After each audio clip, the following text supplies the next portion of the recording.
Hi, we're back, 7:17 on this Friday morning. We've talked about on the show probably since day one, the amount of people coming to this country to fill the jobs in the technology and healthcare sector. Joining me now is Ann Badmus. She's a partner at Scheef and Stone, law firm here in Dallas and Frisco. Welcome. Hi, Brian. Thanks for having me on. Perfect timing for you to come on as well, as immigration, probably this whole entire year, has been #1 topic. But this is kind of a different type of immigration. You're filling jobs here in the U.S. from people abroad that want to come here and contribute to our society. Well, yes, I'm helping businesses to do that, certainly. Yeah. Let's talk about how you got started in immigration. Well, actually, I started in immigration almost a little bit over 20 years ago. I had actually been a corporate lawyer in Delaware, and I decided to start my own practice, and in Delaware there were actually no attorneys helping with immigration. Wow! So you were the market, forefathers right there. You were like Exactly. Christopher Columbus going on the thing right Exactly. there. So I decided to start my practice, and immigration was one of the practices areas that I started in, and really enjoyed it and stuck with it for 20 years. How has that changed over 20 years? Well, a lot of the laws have changed, certainly. Back then, I think it was Bill Clinton was in office, and there was some reforms then. Since then, really hasn't been a lot of official changes through Congress, but just the way in terms of processing. For example, after 9/11, of course, what we used to know as INS is no longer in existence, and now we're dealing with Department of Homeland Security as the agency that works with immigration. Has that slowed down the process of people coming, even from peaceful countries? I think there's still quite a bit of influx, coming in, but it does take longer than I probably have seen in the past in terms of getting a visa or getting a green card, for example. That's what a lot of people want to get, is the green card. Okay. Yeah. So do employers and businesses come to you and say, hey, we need you to help us with, I found this guy on a job site that's interested in coming here. Is that how you do the matchmaking, or? Yeah, a little bit of both. Sometimes it's employers that come to me. They've already, have found someone that they want to hire and need a visa to do that. And then also sometimes it's the actual employee. They found a job and they need a visa. So and they contact you. They contact me and go, hey, I'm from India. Right. I want to fill this position. And then, give me an idea of how long it takes to get the ball rolling on that. Well, a lot of information. So we got to get a lot of information from the business, a lot of information from the person. Okay, what kind of information you get from the person? From the person, well, we need to have all the information about their immigration background. Some of them are coming, from outside the country. Some are already here. So we have to find out what's going on with their immigration background. And then, of urse, their education. We got to get all their information about their education, whether it's here in the U.S. Well, a lot of foreign students here, so they might have educated here, or they're educated from India, for example. So we have to get all that Do they vet them for religious purposes or anything? Has that ever entered the question? It's not supposed to. No. Oh, really? I didn't know. Yeah, yeah, okay. It's not supposed to, but not that I know of yet. Probably not then. Yeah.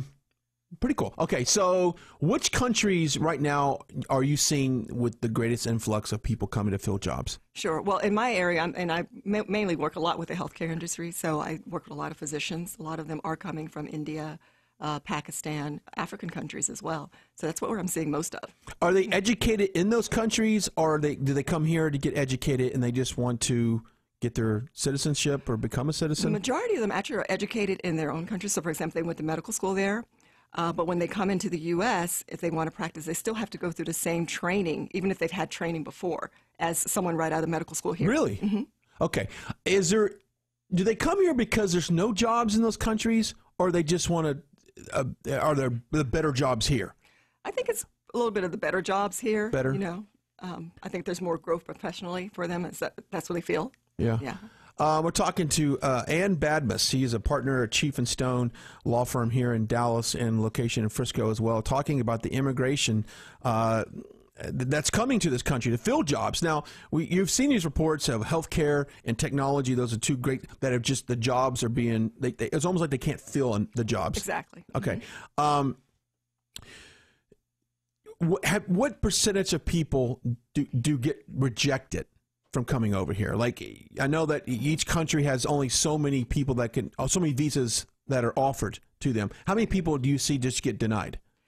It's actually pretty rare because we kind of, in my own practice, we kind of screen to make sure that they will be at least having a fighting chance of getting it. So fortunately, we can say our denial rates are pretty low. There you go. I guess that's what I'm getting to. Like, exactly. How many of your clients that actually get approved and come over? The majority get approved, yeah. Okay. Great majority get approved. Now, as far as, is there any countries that are just on the naughty list that we just are scrutinized a little heavier than some? I mean, certainly those who come from the Middle East, Iran, Iraq. Is that just because of what's going on in the political world? Pretty much, not that they're excluded. I mean, if they qualify, for example, a doctor who qualifies will probably get it, but they have to actually go through probably a longer screening, security background check than others. Yeah. Now, I've got all kinds of questions because I don't want to get all political, but it's like, is the United States still the greatest country in the world that people want to go work for? I mean, does Canada see this huge influx of people wanting to go to Canada? Well, I mean, I know Canada has a robust immigration program, but I'm certain that the United States kind of beats them all out. Yeah, for sure. Yeah, I would imagine so. Because you always hear that about, we want to remain the powerful country in the world, but you kind of from an outsider viewpoint, because you talk to people every day that are not residents of the U.S. That what are they telling you? What's their viewpoint on the U.S.? Like, well, I mean, they see it as a land of opportunity, certainly, and when they come here, they take advantage of the opportunity, providing their skills, but also helping the country, and that's really what they do. They adopt the country as their own. That's they do. They're very passionate about being now. How long would it take them to become a U.S. citizen once they get here? Yeah, depending on where they're from. That system's jacked up. It is. Because we've had people on the show that came here. Remember, Michael, we had, she was the ballerinas? Ballerinas and music people came here from Russia on a music scholarship to SMU. 20 years later, they just get their 21 years. 21 years. Right. That's a long time to wait. I mean, if someone told me, Brian, you got to wait 21 years before you can walk through that door and become a U.S. citizen, I may try to sneak through that window. I'm just saying, because it just seems so like you're never going to do it in thousands of dollars later. Right. That's true. Yeah. You can see people get to citizenship with no less than 10 years on average. No less than 10 years. No less than 10 years to get to citizenship. Yeah. Well, let me put it. It depends on how you get it. Like if you're married to a citizen, it's a lot easier. Yeah. Okay. Yeah, single guys. Line up. Well, that's good. It's good to hear that they're passionate about becoming a productive citizen in our society. Exactly. And I'm sure they all are. Well, it's just interesting stuff. Now, we have someone that we're going to talk to after the break. Now, her name's Ami Doshi. She won an award for Immigrant Entrepreneur Award. Exactly. Let's talk about that real quick. Right. So we have a program called the Immigrant Journey Awards, and what we do every year is to honor immigrants who are contributing to the DFW area. We take nominations, and we have a panel of judges, and one of the award categories is Immigrant Entrepreneur. And this year we had 3 Immigrant Entrepreneur winners, which includes Ami Doshi, so she's going to come on and talk about her business. And she was kind of, I think, in the crowdfunding type sector, is that right? Exactly, for nonprofits. For nonprofits, so yes. That's awesome. Very interesting stuff. And I think the immigration, when I say I've had the pleasure to be at a naturalization process in Irving and watch 200 people probably become U.S. citizens and see the pure joy on their face. I got goosebumps now. I walked away with goosebumps and a little teary-eyed because that is something, I'm telling you, people... we always hear about the illegal immigration that comes to this country, and that sometimes that gets, a lot of attention being negative. And there's a lot of people that want to come here and just better their lives. I totally get that. But to see somebody that's been doing it or been waiting for 10 plus 20 years and spent all this time and effort and money and commitment, they've had kids. I mean, there's been all kinds of things going on in their lives, and they finally become a U.S. citizen. It is really a wonderful event. Yes. And I would like anybody that's a critic of that about immigration, go down to Irving. You can check you can find out when the ceremonies are and go in there and watch it, and it will change your mind on immigration. Yeah. Yeah, because of course you see it every day. Let's take a break. We come back. Let's get Ami on the phone. Great. And we're gonna have Ami Doshi. She got an award for her Immigrant Entrepreneur Award, and about her idea. And I want to hear her story about where she came from and why she come to the U.S. and how she became so successful. It's 7:27 plus. We're going to yo-yo. And I don't know if I am, But this young man next to me, he's a champion, and I want you to check it out. I'm going to put it up on Facebook Live here in just a little bit. 727. Stick around. Yeah, that is a perfect song for this segment. We are running down a dream. It kind of is. It is a perfect song. Did you plan that, or was that just random? That's kind of random. Wow, yeah. Running down a dream. And it is about chasing the American dream, and we're talking to Ann Badmus. She's a partner at Scheef and Stone law firm here in Dallas and Frisco.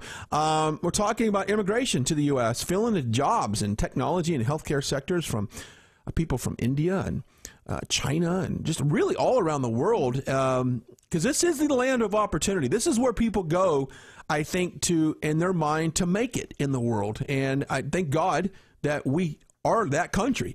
Joining us on the line is Ami Doshi. She got an award for Immigrant Entrepreneur Award here recently. Good morning, Ami. Good morning. Thanks for having me on the show. Oh, thanks for calling in. I appreciate it. Let's talk about you. Let's talk about this award that you received, this Entrepreneur Award. Well, first of all, I was so honored. I was in that room thinking, wow, how am I getting this? But I guess I run a nonprofit called L.L.P USA, and it's a micro-lending platform. We provide affordable microloans to the working poor in India. And I think, obviously the award is related to the work with that. We work very closely with a platform called L.L.P in India. And, the idea is that instead of giving out a hand out, we give up a hand up to people who want to work themselves out of the challenges they face in poverty. And we've been around for a year and a half, and we've raised over $1 million in grants to help people like this. Wow. Well, now this is the 5th year of the award. Let's talk about the award real quick. Right. Yes, this is our 5th year, and the idea was to really recognize those contributions that immigrants are making because, as you mentioned, the stories aren't always so great about immigration, so we thought this is a way that people can really see what contributions and what things are going on in the DFW community by immigrants. Ami, give me your story real quick of why the U.S. and what it was like coming over here. Great question. So I'm from Singapore. My family is originally from India. So my father moved to Singapore when he was 18 and kind of lived the life of an immigrant, very similar to my journey, actually. I moved here for my undergrad when I was 17, and over a few years I kind of moved back and forth, did my grad school in New York and, moved back and forth between the U.S. But I've lived here now since 2003 full-time. And to be really honest with you, when I first moved here, I moved here for better opportunities for education.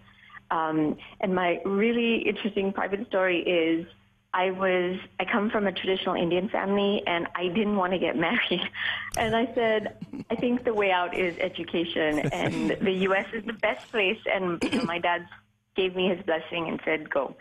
Awesome. And so that's really what it gave me, was an opportunity to grow my dreams beyond what was really expected from me just based on kind of cultural biases.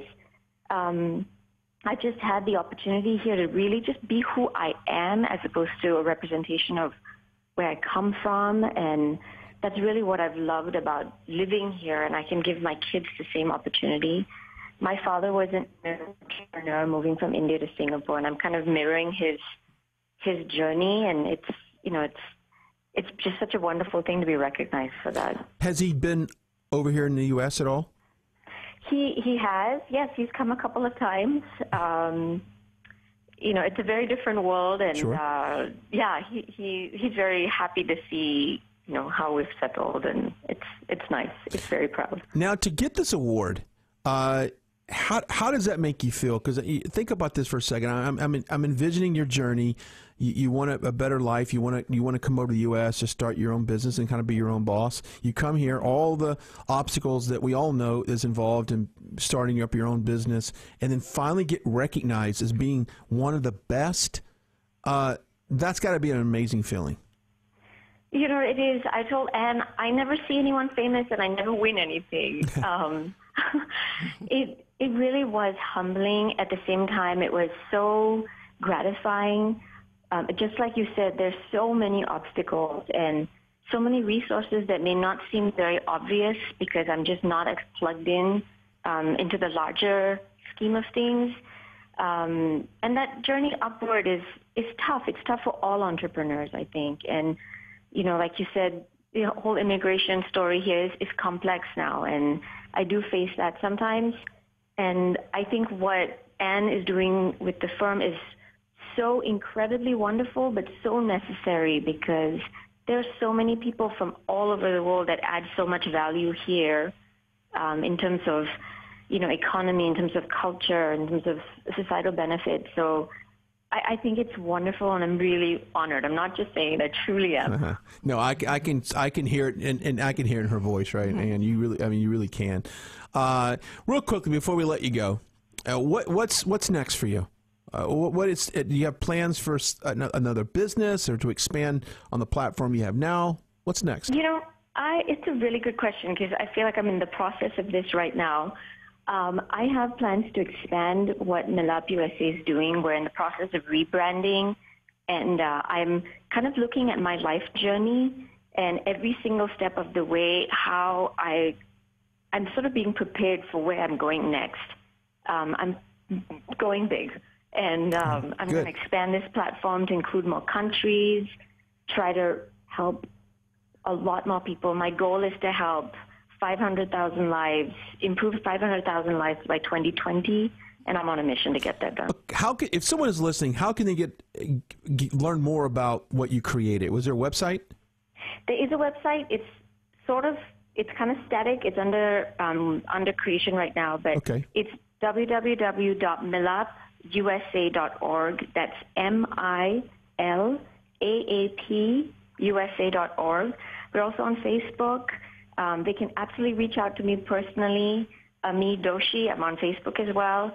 I'd love to hear from people if they want to learn more about what we're doing and, get their thoughts on how they could get involved. You know, there's an American saying that we have here, go big or go home. Mm-hmm. But it doesn't apply to you because guess what?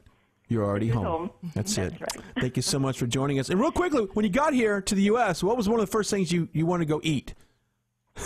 What a great question. Bagels. What was it? Bagels. Yeah, I love bagels. That's awesome. I'm not sure how good depending on where you go, if up in New York's got some of the best bagels. Right. Yes, I was on the East Coast. That's why I was told you have to have bagels. Well, whoever told you is a smart person. I would agree with you on that. Thank you so much, Ami. I appreciate your call this morning. Thank you for having me. Appreciate it. Absolutely. Have a great day now. All right, bye. Good stuff. I like that. Great story. Yeah, see, the American dream is alive and well. Exactly. You get to this country and you get to order bagels. That's right. Well, let's take a break. When we come back, we'll continue this conversation with Anne here in the 8 o'clock hour about immigration. And we've got some other topics I want to talk to her about. Let's jump into this conversation about immigration and about how important it is that people from around the world have an opportunity to come to this country and contribute to our society in a positive way. I think sometimes we think of immigration as being our friends to the south of us sneaking over illegally, but that's just a very small part of what really immigration is all about. And Badmus is a partner at Scheef and Stone here in Dallas and Frisco. You're an attorney, an immigration attorney. That's right, Brian. Okay, let's talk about immigration to this country. Sure. And I know it's just you represent a lot of people, especially from India, China, that go into the technology and healthcare. That's right. Yeah. So my practice is, I've been practicing for over 20 years, and my practice really involves a lot of professionals who are coming here, contributing to the U.S., their skills. And so we're helping with their employers and actually business owners who want to make sure that they have the legal status to continue to stay here and eventually become citizens. And eventually become a productive citizen. I told you earlier, I've seen that naturalization process. It's wonderful when somebody becomes a U.S. citizen. It's a great moment. Okay, so how difficult is it for someone from India to come over here and work? Well, it really requires what we call sponsorship. That means they really have to have a job first. Okay, so how do they get that job? They contact the employer on job posting boards, or? Sometimes we see that. A lot of times they're actually here as students already in the U.S., so they get hired as part of the process after graduating from usually grad school. Most of them are master's or PhD And so they get hired. They have some time based on their student status to work for about a year, maybe 2 to 3 years, depending on their field. And then the employer, if they want them to stay on, usually has to apply for them. Okay. And so you're seeing an influx of people from what countries do you predominantly work with? Well, as you mentioned, from India in particular, from some African countries as well. Some from South America. I'm seeing quite a few come from Brazil, actually, as business owners wanting to start business here. Okay. Where does the U.S. rank on the world scale of countries? Is it difficult to get in? Is it easier? I mean, how do we rank with amongst other countries? I think it's one of the more difficult ones. I don't think that it's the most difficult, but I think it's one of the more difficult ones because there is a requirement that you know someone here first. That's it, really? Okay, now I've heard Australia being tough as well. Yes, I've heard that as well, that they have a lot more restrictions. I'm not an expert on that, but yeah, from what I understand, they're a little tougher. Is there countries like Saudi Arabia and some of the Middle East countries, are they scrutinized a little heavier with people trying to come in? They are, as far as a background check. I mean, everyone has to go through a background check, but usually it takes a little bit longer if they're from those countries. Yeah. Earlier we talked to Ami Doshi. She got an award, an Immigrant for Entrepreneur award that you guys were a part of. And we heard her feelings of what it felt like to come here and get an award like that. Because you think about these people dream of working in the U.S. Right. And we, like I said earlier, we have kind of a stigma that immigration sometimes is a negative term, and it's not. It's very positive. People, this is the land of opportunity. Exactly, and my clients come here to contribute. They come here, they have skills, or they gain skills as well, and they become part of this country, and they adopt the country, and they love it. What are some of the questions that, from a U.S. standpoint, that we ask these people, these people applying for immigration here? Well, if you're looking at someone coming in the work situation, they're definitely going to look at what is your educational background, because if you're a professional, and when we say professional, someone at least having a bachelor's degree, it's much easier to immigrate than if you're not, if you don't have that. So they're going to look at the background, the school that they went to, look at the profession itself. They have to pretty much also show, a lot of the employers have to show that there is a scarcity in that occupation. So, for example, in healthcare, if they can show that they cannot find generally a U.S. citizen to take the position that they're being offered, they can actually... That's interesting. So there's some protection there. Yeah. That they have. So there's a very highly skilled position that they cannot fill here than someone from overseas can fill it. Can fill it. Interesting. I know I was telling you before the show, in the entertainment industry, I have several friends that are all Canadian, so I guess it's a little easier for them to come over here. But they had to be very specific on why they're coming, why they want to enter the U.S. This is for a J-1 visa, by the way. Right. Yeah, just to work and travel. Right. Now, I know there's some very strict rules and laws in regards to that. For if you get arrested for any kind of reason, that can violate a lot. Let's talk about that. I mean, these people, they have to behave when they come over here. Exactly. I mean, if you have a criminal record, either from where you're from, or either if you gain one here in the U.S., it can jeopardize your status. Yeah, here. I had a friend that was got a ticket for jaywalking in Los Angeles, and quickly called his attorney and said, "Look, I just got a ticket," because he was even nervous about that affecting his travel status between the U.S. and Canada. Yeah, exactly. It can. I mean, it can. Jaywalking, not so much. Yeah, I know, but you never know where that could go, though. Exactly. So, no, it's very smart to check and to find out, what would happen in that circumstance. So, we're talking to Ann Badmus, partner at Scheef & Stone. So, where do you kind of, in the last, you've been doing this for about 20 years. Yes. How is it going to progress 20 years from now? You think it'll be easier for companies to have people come in and work for them, or are we going to go that route where we're really tightened down on who can come?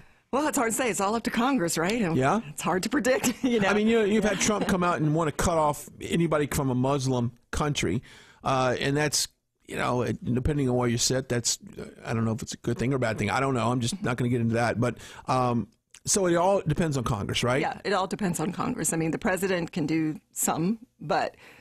And there's a contest whether how much he can do, but Congress really has to make the changes in the laws. So there's proposals out there, bills out there, but we haven't seen much go forward. So the typical timeline for someone coming to this country from start to finish varies, but give me an idea. Oh, so if someone is coming to this country and they are a professional, for example, sponsored by a business, and they eventually want to get citizenship, to get to citizenship, you probably expect about 10 years. 10 years. And they pay taxes, right? They pay taxes during that whole time. No Social Security number, though, right? How do they do that? Oh, they have Social Security. If they have the work authorization offered by the government, a work visa, or even permanent residence, a green card, they'll have a Social Security number, and they will pay taxes. Gotcha. See, there you go. That's a misconception that people have with people migrating to this country, that they don't pay taxes. They do. Yeah. They have to. They have to. We there want you that. go. Yeah. We want that. We all See? have to, right? Yeah. And I mean, so, all right. So, well, for more information, if you have a company and for some reason you've gotten some interest from people outside the States, how can someone get a hold of you? For you to assist them in this? Sure. Well, I'm with Scheef & Stone, as I mentioned. My office is in Frisco. They can reach me. Actually, they can go to my website, which is www.badmuslaw.com. We also have another website, www.solidcounsel.com as well. My number? Yeah, okay. Well, why not? Like an office number that sure, we'll post this up on our social media as well. My office number is 214-472-2161. Yeah. Interesting. I'm fascinated by this because I know that it's not only in the news, but because we cover a lot of different industries on the show, that I know healthcare and technology are some of the fastest growing industries, and they can't fill positions right now. There's not enough qualified people. Right. So they pull from countries like India. Mm-hmm. Now, I will say this, though. When you call like AT&T helpline, you call one of these 800 numbers, you get the help desk. I'm sure that's a little different than what we're talking. Yeah, sometimes I'm like, can you say that one more time for me? I can't understand you. Thanks so much for joining us this morning. You, very interesting. And once again, thanks to Ami Doshi that got the award. And it was fifth time you guys been doing this. That's right. Yeah. That's right. All right. Well, you're more than welcome to come back on the show because I think this is a great topic, and you shed some good light on immigration and how it can benefit us as a society, getting these talented people. Great. Thanks for having me. Thank you.